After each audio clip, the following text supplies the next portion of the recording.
Hi everyone, I'm back again with new episode of Pastry here at News 9 with a lot of gossips, a lot of conversation, a lot of stories lined up for you. So without any further ado, let's quickly go towards Nostalgia Nuggets this week. When Mother India released back in the year of 1957, it was not just a film, it was a cultural event. Directed by Mehboob Khan, it starred Nargis as Radha, the epitome of motherhood and sacrifice alongside Sunil Dutt, Rajendra Kumar and Rajkumar. The film depicted the hardships of rural India, the struggles of farmers and the moral strength of a woman who chooses her principle over personal loss. The film was made on a massive scale, Technicolor cinematography, lavish sets, and an emotional core that struck a chord with the audiences across India. It became one of the biggest blockbusters of its time and was later hailed as a defining piece of Indian cinema. But here's a fascinating bit. Mother India became India's first ever official entry to the Academy Awards. Yes, the Oscars. At the 30th Oscars back in the year of 1958, it was nominated in the Best Foreign Language Film category. The film's impact was so strong that it almost clinched the award, losing to Federico Fellini's Knights of Cabiria by just one vote. A fact that still stings, but also shows how close India came to winning its very first Oscar more than 6 decades ago. The making of the film also had some dramatic real-life stories. During the shoot of the famous fire sequence, Nargis was caught in the flames. Her co-star Sunil Dutt rushed in and saved her, an act of bravery that marked the beginning of their love story. The two married shortly after, and their bond remains one of Bollywood's most cherished romances till date. For Nargis, who was just 28 years old at that time, playing Radha meant portraying a woman's journey from youth to old age. Her performance was so powerful that it earned her the reputation of being one of India's greatest actresses. The film itself went on to influence countless filmmakers and is still remembered as the movie that put Indian cinema on the global map. So while Mother India did not bring home that golden statuette Oscar, it did brought something bigger than that. It gave Indian cinema its first global recognition and continues to be remembered as the film that almost made history. Now it's time for Popcorn Pick of the Week. This time I'm suggesting you to watch something thrilling, something intriguing, and something that you can watch at one go. Of course, if you are sitting to watch it on a weekend.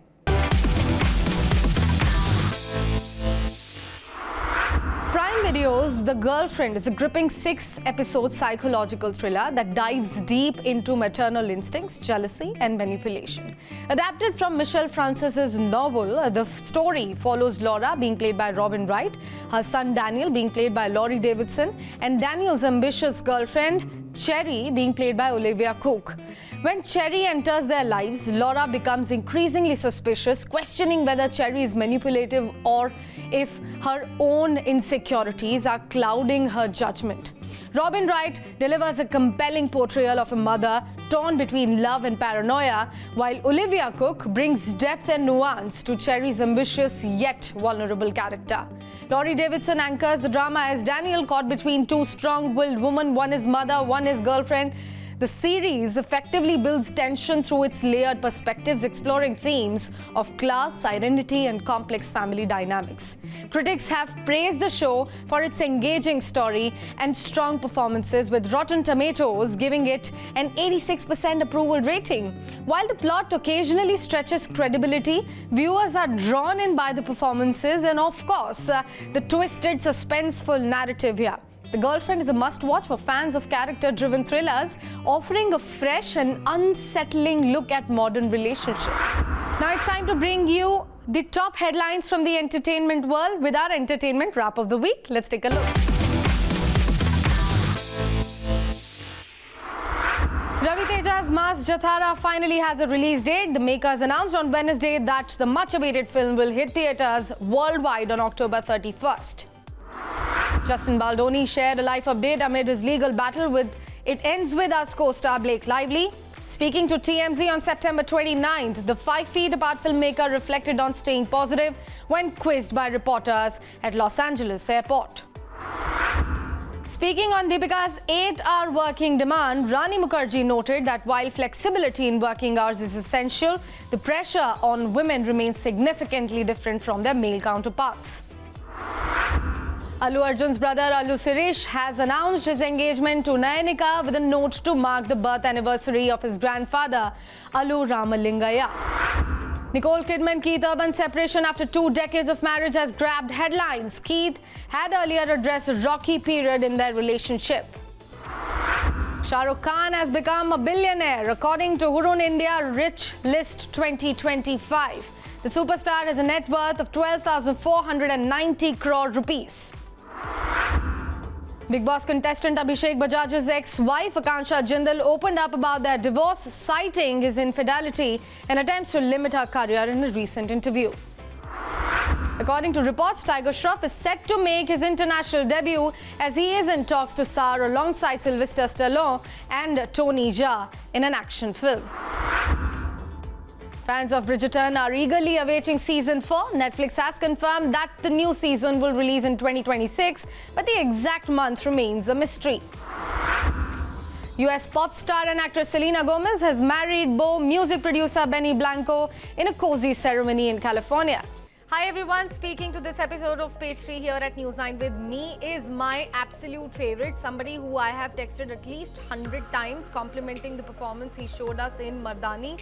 Now I have to compliment him for his recently released Homebound, which is also India's official entry for Oscars 2025. Vishal, I have spoken enough. Thank you so much for speaking to News 9. Thank you so much. ये ताना सुन के बहुत अच्छा लगा. Right at the beginning, I had to do that. Sarcasm दे ही दिया आपने मुझे. I want to know the character that you have played in Homebound and the challenges also that you have faced while preparing for it. तो मेरे किरदार का नाम है चंदन कुमार. एक ऐसा व्यक्ति, आई थिंक मुझे ऐसा लगता है कि यूनिवर्सली किरदार का जो इशू है बहुत सारे लोग फेस करते हैं, जो कि है आइडेंटिटी को एक्सेप्ट करना. आप जो हो, आपको जो बचपन से आपके साथ जो सरनेम जुड़ा है, आपका जो रिलीजन जुड़ा है, उसके साथ आप जो भी चैलेंजेस फेस करते हो उसे ऐसे एक्सेप्ट करना कंफर्टेबली, ये मेरा किरदार बताता है. और इसे चैलेंजेस तो मेरे लिए मैं कहूँ कि बहुत सारे अलग अलग तरीके से, कुछ एक्सटर्नल फैक्टर्स में चैलेंजेस मिले, कुछ इंटरनली मिले. एक्सटर्नल ये था मेरे लिए कि हमें बॉडीली अपना वजन कम करना था. सर नहीं चाहते थे, नीरज सर के कि आप बहुत ही मस्क्यूलर लगो, क्योंकि हम जिम वगैरह जाते थे तो सर को नहीं चाहिए था कि हम इस तरीके से पोर्ट्रे हो कि जो ऑथेंटिक ही ना लगे कि आप यहाँ से बिलोंग करते हो. पर एक दूसरा एक बड़ा चैलेंज मेंटली ये था कि सर ये भी नहीं चाहते थे कि आप सिर्फ इस किरदार को बस आप एक्टिंग करके छोड़ दो कि हम एक्टिंग कर रहे हैं, परफॉर्म कर रहे हैं, हमें अपना क्राफ्ट पता है. That was not enough for him at all. He wanted us to live the character. आप जिए कैरेक्टर को, कैरेक्टर की हिस्ट्री में जाए, फिल्म किस बारे में बात कर रही है उसके बारे में समझो और फिर परफॉर्म करो, क्योंकि वो वर्ल्ड जानना बहुत जरूरी है. अदरवाइज आप सिर्फ ऊपरी तरीके से काम करोगे और उसमें एक रियलनेस और रॉनेस और रियलिटी नहीं आएगी किसी भी हद तक. तो ये चैलेंजेस थे. और आई थिंक हमारी फिल्म में जो फ्रेंडशिप दिखाई है, जिस पे आधे से ज़्यादा फिल्म निर्भर है, क्योंकि मेरी और शोएब की, ईशान और विशाल की जो फ्रेंडशिप, शोएब और चंदन की जो फ्रेंडशिप दिखाई है, उसके लिए बहुत ज़रूरी था कि मैं और ईशान भी बहुत अच्छे दोस्त बने. तो सर ने हमें एक और चीज़ बताई थी कि यार आप लोग एक दूसरे के साथ वल्नरेबल हो जाओ, आप एक दूसरे की इनसिक्योरिटीज को जानने की कोशिश करो, ना कि बस हाय हेलो गुड मॉर्निंग करो. तो ये भी एक बहुत बड़ा चैलेंज था कि हम उस चीज को क्रैक कर सके, क्योंकि कई बार ऐसा भी हो सकता है कि आप अपने को एक्टर के साथ उतने कंफर्टेबल नहीं हो पाते, क्योंकि आप हर एक लोग अलग अलग बैकग्राउंड से आ रहे हो, पर अलग अलग जगह से आ रहे हो, तो आप उनके पॉइंट ऑफ व्यू समझ नहीं पाते और बहुत सारी चीजें होने के चांसेस होते हैं. But we could deliver our performance so comfortably on screen, and that is only because we could connect to each other in real life also as Vishal, Ishan and Janvi. So if I could ask you, what kind of pressure are you feeling for Oscars 2025? Because the film has performed really well at rest of the international film festivals. We have standing ovation, pictures and videos coming in. But is there any kind of pressure specifically for Academy Awards? मुझे जरा भी pressure नहीं है, मैं तो बहुत खुश है कि हम लोग यहाँ तक पहुंचे। आई जस्ट होप कि जब भी रिजल्ट आए एकेडमी अवार्ड का, वो बेस्ट फिल्म को मिले, फिर वो चाहे कोई भी हो। और मैं ये भी एट द सेम टाइम चाहता हूँ कि हमारी फिल्म ही बेस्ट हो। तो मैं इतना सोच के छोड़ देना चाहता हूँ, क्योंकि ये सब भी बोनस में ही जी रहा हूँ मैं पर्सनली अगर बात करूँ। मिले तो बहुत अच्छा है, क्योंकि काफी साल से इंडिया एक चीज डिजर्व करता है और वो उसे मिलना चाहिए। और ये फिल्म बहुत ही जरूरी मुद्दे पे बात करती है। जैसे जैसे कि आपने कहा कि इंडिया के इंटरनल इश्यूज के बारे में बात करती है, हमारे सोसाइटी के बारे में बात करती है। बट मेरे लिए ये टॉपिक बहुत ही यूनिवर्सल भी है, क्योंकि जो डिस्क्रिमिनेशन की जो बात है वो अलग अलग तरीके से हर एक दुनिया के हिस्से में होता है। यहाँ पे हम जैसे कास्ट रिलीजन की बात कर रहे हैं, मुझे ऐसा लगता है कि हर दुनिया के हर एक हिस्से में कहीं ब्लैक एंड व्हाइट की इशू है। हम उसमें लड़ लेते हैं, कुछ लोग लैंग्वेज को लेकर लड़ लेते हैं, कुछ लोग फिर लड़ लेते हैं कि आपके खाने का प्रेफरेंस क्या है, हमारे खाने का प्रेफरेंस क्या है। तो ये जो बचपन से हमारी साथ जो चीजें हम जो ग्रो होते हैं उसके साथ जो हमें अटैचमेंट मिलती है ना, अपने किसी भी तरीके से, अपने थॉट को लेकर भी, अपनी आइडियोलॉजी को लेकर भी हमें एक अटैचमेंट होती है। उससे अगर कोई खिलाफ बात करे तो बड़ी ही तकलीफ होती है। इसीलिए मुझे लगता है कि ये एक यूनिवर्सल टॉपिक है। So the emotions which you have created via Mardani, from that instant, how did life changed? Life के 2-3 टर्निंग पॉइंट रहे हैं मेरे। एक फर्स्ट ब्रेक थ्रू जब मैंने महाराणा प्रताप में अकबर का रोल किया, देन सेकंड मर्दानी में सनी का रोल किया, एंड आई थिंक ये एक थर्ड। इसके बीच में हम काम करते हैं, बट वो ऐसे वाव और ऐसे बूम नहीं हो जाता, और हमको नहीं पता वो कौन सा काम होने वाला है। तो मर्दानी के बाद एक वो समय शुरू हुआ जहाँ पे लोग मुझे मेरे नाम से भी जानने लगे, और एक अच्छे किरदार में बॉलीवुड में देखने लगे, और बॉलीवुड में एक छोटी जगह बननी शुरू हुई। लाइफ उसके बाद काफी चेंज हुई, लोगों का प्यार ज्यादा मिलने लगा, लोगों का रिकग्निशन ज्यादा मिलने लगा, और मैं एज अ पर्सन और एज एन एक्टर दोनों तरीके से ज्यादा ग्रो हो पाया। तो आई थिंक इस तरीके से मुझे ऐसा लगता है कि लाइफ में चेंजेस आए, और प्रोफेशनल लाइफ में ज़्यादा अपॉर्चुनिटीज आने लगी। तो आई थिंक ये सारे चेंजेस आए हैं मेरे ज़िंदगी में इसके बाद। हाँ, तो आई थिंक वही है, मर्दानी के बाद यही सारी चीज़ें चेंज हो गई, ज़्यादा अपॉर्चुनिटी मिली, और as a person as an artist दोनों तरीके से मैं ग्रो हुआ। लोगों का ज़्यादा नज़रिया बदल गया है। मैं तो आई थिंक सिमिलर हूँ बट लोगों के लिए, बट लोगों ने जिस हिसाब से मुझे सीरियसली लेना शुरू किया वो भी एक अलग था। और टीवी में क्या है कि लोग किरदार ज़्यादा पॉपुलर होता है, और फिल्मों में क्या होता है आर्टिस्ट ज़्यादा पॉपुलर होते हैं, नाम से जानने लगे। और ये भी मेरे लिए एक बड़ी अचीवमेंट थी कि लोग अब मुझे विशाल के नाम से जानते थे, और ना कि अरे तुम सीरियल में वो अकबर का रोल करते थे। तो ऐसे कई तरीकों के चेंजेस आए हैं मेरी जिंदगी में। When you were offered the role of Chandan, when you saw the script from Dharma coming your way, what was the initial thought that popped up in your mind? तो स्क्रिप्ट मेरे पास तो ऐसा नहीं आई थी, मुझे ऑडिशन देना पड़ा था। मैंने टेस्ट किया था अपने इस किरदार के लिए। मैं पहले शोएब के किरदार के लिए मैंने टेस्ट किया था, बट वो हो नहीं पाया किसी रीजन से। 2-3 महीने के बाद मुझे एक और कॉल आ रहा है कि हम चंदन के किरदार में आपको टेस्ट करना चाहते थे, क्योंकि जिस लड़के को हमने कास्ट किया था वो is not able to do this film. मतलब वाह, ये बड़ी अपॉर्चुनिटी वापस मेरे लाइफ में आ गई है। फिर मैंने मन्नतें मांगी। भगुड़ा आपको तो पता ही है, मोगल माँ का मंदिर है, मैंने वहां से मन्नत मांगी, और मैंने मैनिफेस्ट किया, मेडिटेशन किया, और स्क्रिप्ट अच्छे से पढ़ के गया। मैं अपने लोगों के साथ बात की और होमवर्क करने की बहुत अच्छे से कोशिश की, और एक सेक्रीफाइस और एक ज्यादा थोड़ा अबव माय लिमिट जाने का एक और जरिया, मतलब एक और चैलेंज ये भी था कि मेरे पैर पे एक्सीडेंट हुआ था, घर पे मेरा टेंडेंट कट था। तो मैंने सोचा कि ठीक है, बट फिर भी मैं जाऊंगा जरूर टेस्ट करने के लिए। तो ऑपरेशन हुआ था, तब भी मैं वो सपोर्टर लेके, वो वॉकर लेकर मैं चले गया। और एक दिन फिर मुझे बुलाया गया धर्मा ऑफिस में कि आप और ईशान दोनों साथ में कैसे लगते हो, आपकी केमिस्ट्री कैसी लगती है, let's see.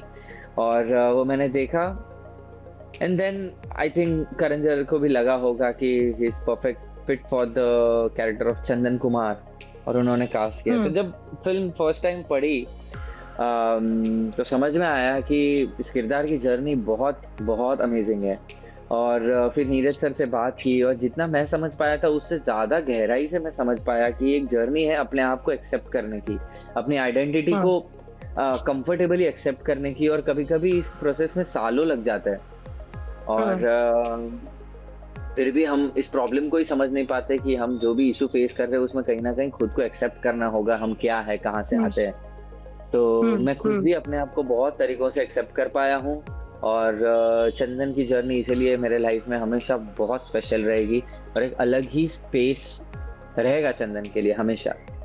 You know, Vishal, one thing that I'm extremely curious about, and it strikes my mind whenever I see your picture or while I see you perform at the screen, because your eye color is very interesting. It's different from rest of the Indians. Is there any character you have played in which director might have told you that your eye color is very intimidating, you have to wear lens?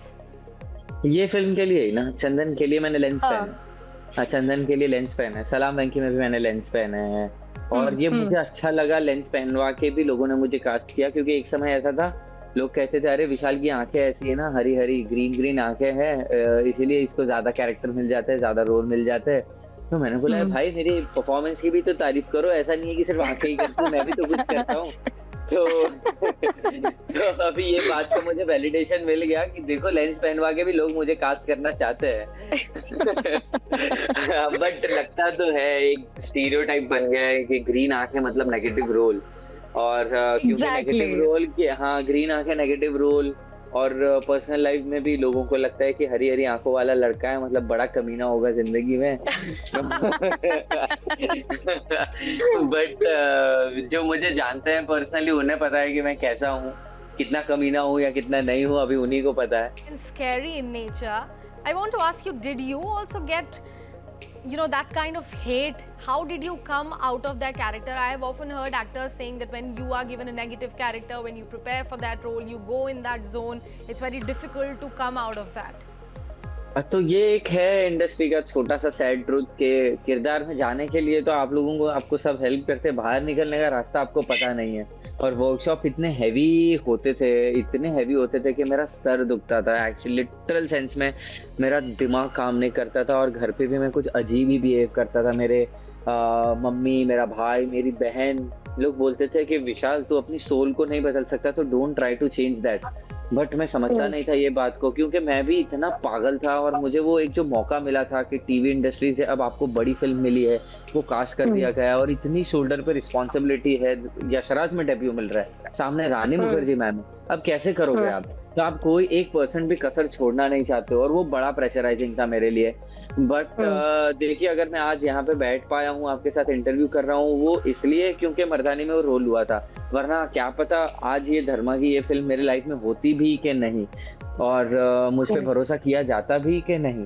तो वो आपके अंदर एक छाप तो छोड़ जाती है, but then slowly I realised कि किरदार अलग है, मैं अलग हूँ, उसके कुछ ट्रेट्स आपके अंदर आ जाते हैं, आपको एक नया पॉइंट ऑफ व्यू मिल जाता है जो आपने कभी सोचा नहीं, और उस पर आप जब तक शूट करते हो, बिलीव करते हो ना, एक साल, डेढ़ साल जब तक आपकी फिल्म चल रही है, आपको उस बिलीव के साथ रहना पड़ता है।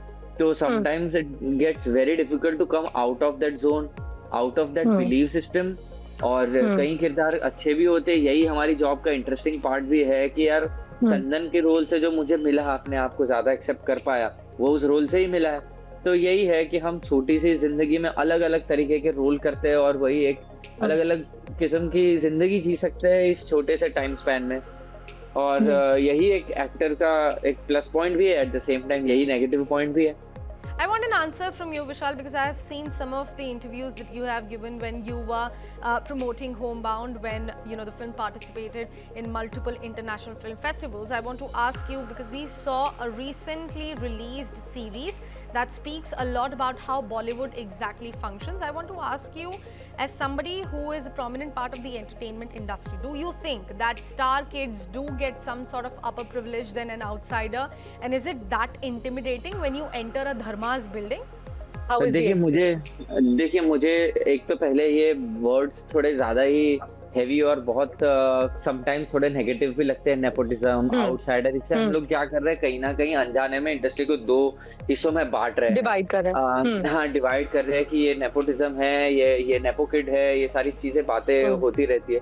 मुझे इस चीज से दिक्कत है। मुझे ऐसा लगता है कि एक बात फैक्ट जरूर है कि हमें बहुत कम अपॉर्चुनिटी मिलती है, और एक बार दो बार भरोसा करने से ज्यादा कोई भरोसा नहीं करता। उनके लिए अपॉर्चुनिटी ज्यादा इजीली अवेलेबल है, बट फाइनली ऑडियंस किसे एक्सेप्ट करती है टोटली इस पे डिपेंड करता है। लोग ऐसे बहुत सारे एक्टर्स के नाम हैं जो बहुत बड़े सुपरस्टार और लेजेंडरी एक्टर्स के बेटे या बेटियां हैं, जिन्होंने, जो अच्छे एक्टर भी है, ऐसा नहीं है कि जिन्होंने अच्छा काम नहीं किया, अच्छे आर्टिस्ट है, उनको अच्छा पीआर मिला, अच्छी मैनेजमेंट टीम मिली, पर लोगों का एक्सेप्टेंस नहीं रहा तो वो वर्क नहीं कर पाए। ऐसे ही कुछ प्रोड्यूसर्स के बेटे बेटियां हैं जिन्होंने बहुत अच्छा काम किया, एक्सेप्ट नहीं हो पाए। और अगर इंडस्ट्री में आलिया भट्ट जैसे एग्जाम्पल है, रणबीर कपूर जैसे एग्जाम्पल है, ऋतिक रोशन जैसे एग्जाम्पल है, जिन्हें एक्सेप्ट कर पाए, तो एट द सेम टाइम ऐसा एग्जाम्पल भी है जो सब कुछ होने के बाद एक्सेप्ट नहीं हो पाए। एट द सेम टाइम मैं उन लोगों से इंस्पिरेशन लेता हूँ जिनका नाम है शाहरुख खान सर, अमिताभ बच्चन सर और अक्षय कुमार सर, क्योंकि वो भी फिल्मी बैकग्राउंड से नहीं आए तो भी वो आज यहाँ पे पहुंच पाए। तो अगर मैं यही सोच के आज घर पे बैठ जाता तो आज मुझे ये तारीफ नहीं मिलती कि विशाल तो हमारे लिए होप है। मुझे ये कमेंट जब करते हैं मुझे बहुत अच्छा लगता है। मेरे जो दोस्त है टेलीविजन इंडस्ट्री के मुझे ये कहते हैं कि विशाल तो हमारे लिए होप है, तो मुझे ऐसा लगता है कि वाओ, अगर आज मैं भी यही सोच के नेपोटिज्म के डर से अगर इंडस्ट्री में कदम नहीं रखा होता तो आज मैं शायद आपके साथ इंटरव्यू नहीं कर रहा होता, मैं पहुंच ही नहीं पाता। एक स्पिरिचुअल नोट पे मैं ये बात को एंड करना चाहूँगा। ये तो हम एज इंसान शैलो माइंडेड लोग हैं जो कहते हैं कि इनको क्यों काम मिल रहा है, इन्होंने कौन सी मेहनत की है, इनको क्या प्रिविलेज, तो उनकी कोई गलती नहीं है। अगर वो उस फैमिली में और उस खानदान में पैदा हुआ है, उनके चैलेंजेस बहुत अलग रहे हैं, बहुत डिफिकल्ट रहे हैं, जस्ट दैट कि हमसे अलग रहे हैं।